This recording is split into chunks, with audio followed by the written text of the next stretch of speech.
ये आज जो मैं आपको सुनाने जा रहा हूं, ये सब माता पिता ध्यान से सुने, और वो लोग भी सुने जिनके बच्चे नहीं, क्योंकि उनके पड़ोस में बच्चे हैं, उनके आसपास बच्चे। सब लोग ध्यान से सुने। आप जाने कि आपके बोले गए शब्द किसी का भी जीवन बदल सकते हैं, लेकिन सबसे पहले ये बच्चों पर लागू होता है, क्योंकि बच्चे हमारे देश का, हमारी दुनिया का भविष्य। ये प्रसंग ध्यान से सुनिएगा और समझिएगा इस प्रसंग को। एक बार एक बड़ा सा होटल था, उसमें एक गरीब बाप अपनी बेटी के साथ अंदर घुसा। बहुत बड़ा होटल, 5 स्टार होटल।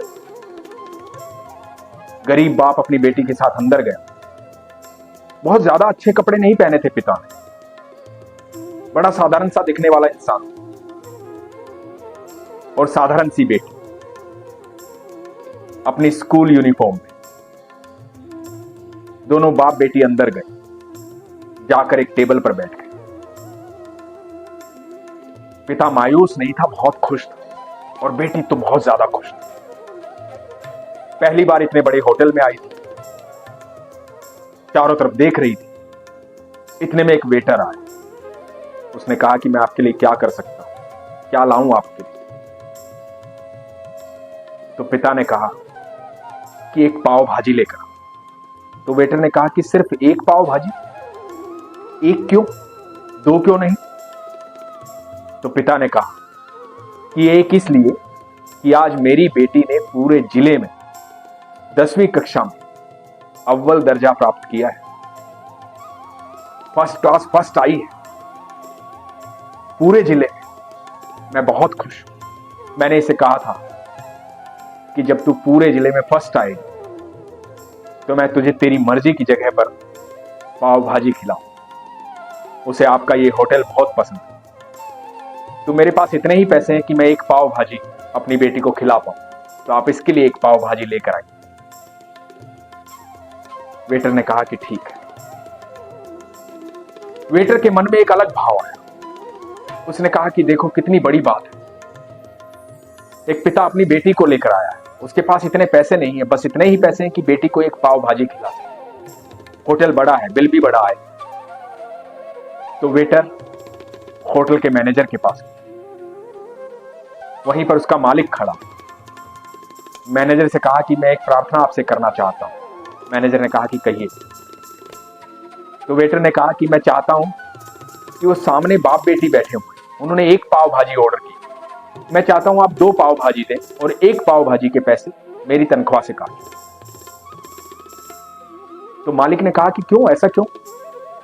तो वेटर ने बताया कि आज उसकी बेटी ने परीक्षा में अव्वल दर्जा प्राप्त किया, पूरे जिले में फर्स्ट आई। पिता ने वादा किया था कि जब तू फर्स्ट आएगी तो मैं तुझे तेरी मर्जी के होटल में ले जाऊंगा और पाव भाजी खिलाऊंगा। पर उनके पास एक ही पाव भाजी के पैसे। मैं चाहता हूं इस खुशी के मौके पर बाप बेटी दोनों पाव भाजी का। तो मालिक ने कहा, अरे वाह, तेरा इतना अच्छा भाव है, तो सुन, उनके लिए 2 पाव भाजी बनवा, 2-4 पैक भी कर दे, और साथ में 4-5 मिठाई के डब्बे भी दे। उनको बोलना ये तो सारे जिले के लिए गर्व की बात है कि आपकी बेटी ने जिले में प्रथम स्थान प्राप्त किया है। ये तो हम सब के लिए गर्व की बात है। तो इस खुशी को आप अकेले क्यों मनाएंगे, हम सब मनाएंगे। वेटर बड़ा खुश हुआ। बाप बेटी के लिए पाव भाजी लेकर के, मिठाई के डब्बे लेकर के, कुछ पाव भाजी साथ में बांधी। पिता ने कहा कि ये सब क्या है, इतने पैसे मेरे पास नहीं है, मुझे एक ही पाव भाजी चाहिए। वेटर ने बताया कि नहीं, सिर्फ आपकी बेटी प्रथम नहीं आई, पूरे जिले की बेटी प्रथम आई। ये हमारे लिए गर्व की बात है कि आपकी बेटी ने अव्वल दर्जा प्राप्त किया है। ये हमारे लिए भी तो खुशी की बात है। हमारे मालिक ने कहा है कि आप मिठाई लेकर जाएं, पूरे मोहल्ले में बांटें, क्योंकि ये हम सब की बेटी। पिता की आंखों में आंसू आ। बेटी बेहद खुश है। वो दिन पिता की जिंदगी में उत्सव का दिन था, और बेटी की जिंदगी में भी वो दिन उत्सव का दिन था। बड़ी धूमधाम से वो दिन मनाया गया। समय बीतने लगा, बेटी बड़ी हो, हमेशा परिणाम अच्छे आते थे। जब बड़ी हो गई तो कलेक्टर के लिए चुनाव। काफी समय बाद ऐसा समय आया, वो कलेक्टर बनकर अपने ही शहर में वापस आया। उसका तबादला वहां हुआ। जब उसका तबादला वहां हुआ तो उसने अपने कर्मचारियों को कहा कि जाकर के उस होटल में कह दो कि आज मैं खाने के लिए वहां आऊं। कर्मचारियों ने जाकर के कह दिया कि आज कलेक्टर साहिबा आपके यहां खाना खाने आए। यहां होटल में तो हड़बड़ी मच गई। कलेक्टर साहिबा आ रही, तैयारी होने लगी। होटल को साफ सुथरा किया गया। होटल का मालिक भी वहीं था, मैनेजर भी वहीं, सब वहीं थे। कुछ देर बाद कलेक्टर साहिबा आई, कई गाड़ियों के साथ, कई कर्मचारियों के साथ होटल में घुसी। जब होटल में घुसी तो मालिक हाथ जोड़कर खड़ा। सब लोग स्वागत में खड़े। कलेक्टर साहिबा आई, बड़ी बात थी। खाने की टेबल सजाई गई। कलेक्टर साहिबा टेबल पर बैठी। मालिक को बुलाया, उनको बोला कि आप भी मेरे साथ खाना खाइए और अपने पूरे स्टाफ को बुलाइए, हम सब मिलकर साथ में खाना खाएं। मालिक ने कहा कि नहीं, आप खाइए, मैम आप बैठिए, आपके स्वागत की तैयारी की गई, हमारा सौभाग्य है कि आप यहां आए। तो कलेक्टर साहिबा ने कहा कि नहीं, मेरा सौभाग्य है कि मैं यहां आई। यदि आप उस दिन मेरे पिता को और मुझे इतना प्रोत्साहन ना देते, इतनी प्रशंसा ना करते, आप अपनी बेटी मुझे ना मानते, तो मैं यहां तक कभी ना पहुंच पाता। आपने कहा था कि मैं सिर्फ मेरे पिता की बेटी नहीं, इस पूरे जिले की बेटी। आपको याद है जब मैं 10वीं में अव्वल आई थी, मेरे पिता और मैं यहां पाव भाजी खाने आए और आपने बहुत सारी मिठाइयां दी जिसे हमने अपने मोहल्ले में बांटा था। आपने हमारी जिंदगी को उत्सव कर दिया। आज मैं यहां तक पहुंची हूं तो उसमें आपका बड़ा योगदान है। आपकी वजह से मैं यहां पहुंची, इसलिए आज के दिन को उत्सव की तरह मनाएं। हम सबका उत्सव है। ये सिर्फ मेरी नहीं, आपकी सफलता है, आप सबकी सफलता है।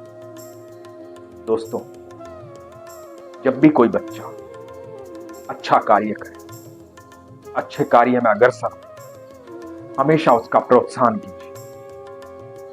सब बच्चे एक जैसे होते हैं, ईश्वर के घर से बिल्कुल एक जैसी बुद्धि लेकर आते हैं। सबका गुण अलग अलग होता है। इतनी बड़ी दुनिया है, प्रकृति ने बहुत कुछ बनाया है। कभी ये ना समझे कि आपके बच्चे के अंदर ये खामी है। आप ये ढूंढे कि आपके बच्चे के अंदर खासियत क्या है, अलग क्या है जो और बच्चों में नहीं है, और उस ऊर्जा को सही दिशा दें, उसे सही मार्ग बताएं, उसे सही शिक्षा दें। गलती तब होती है कि जब बच्चा कुछ और करना चाहता है, आप कुछ और चाहते हैं। यदि आप सही मार्ग बचपन से दिखाएंगे, उनका साथ देंगे, तो आप यकीन मानिए वो देश और दुनिया को बदलने की ताकत रखते हैं, समाज को बदलने की ताकत रखते हैं। लेकिन एक बहका हुआ कदम उनके और आपके जीवन को बर्बाद कर सकता है। आप कुछ ना करें, पर उन्हें सही मार्ग के बारे में बताएं, सही साहित्य पढ़ाएं, सही साहित्य सुनाएं, अच्छी अच्छी बातें बताएं, अच्छे संस्कार दें। आप यकीन मानना, आपकी बोली गई कोई भी चीज अनसुनी नहीं होती। आप सिर्फ अपनी बातें बोलें, अपने शब्द बोलें। आपके शब्दों में बहुत ऊर्जा है। आपके शब्द किसी का भी जीवन बदल सकते हैं। हमारा जो सबकॉन्शियस माइंड है वो हर बात को सुनता है, हर बात को स्टोर रखता है। एक समय आने पर वो बातें जो किसी के द्वारा कही गई, वो शब्द किसी के द्वारा जो हमारे दिमाग में डाले गए, वो अपना कार्य करते हैं, चाहे वो सही हो या गलत हो। इसलिए हमेशा अपने आसपास अपने बच्चों को, सबको सही राह दिखाएं, सही बातें करें। आपका बोला गया एक भी शब्द निरर्थक नहीं होता है। इसलिए शब्दों को बोलने से पहले 10 बार सोचें कि आप क्या बोल रहे हैं, कहां बोल रहे हैं और किसके सामने बोल रहे हैं।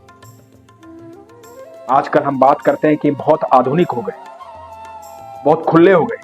बच्चों के साथ दोस्ती जैसा व्यवहार करना चाहिए, बिल्कुल करना चाहिए, लेकिन हमेशा याद रखें कि हर तरह का व्यवहार मर्यादा में हो। भगवान राम जैसी मर्यादा अपने बच्चों को सिखाएं और भगवान श्री कृष्ण जैसा प्रेम। हमेशा अच्छे संस्कार अपने बच्चों को दें। जब भी अपने पड़ोस के बच्चों से भी बात करें तो ऐसे शब्दों का इस्तेमाल करें जो शब्द उनके कहीं ना कहीं काम आए, जो उनको ऐसी ऊर्जा दे कि जब भी वो फंस जाएं तो आपके शब्द उनके कानों में गूंजे और वो सही मार्ग पर चल पड़े।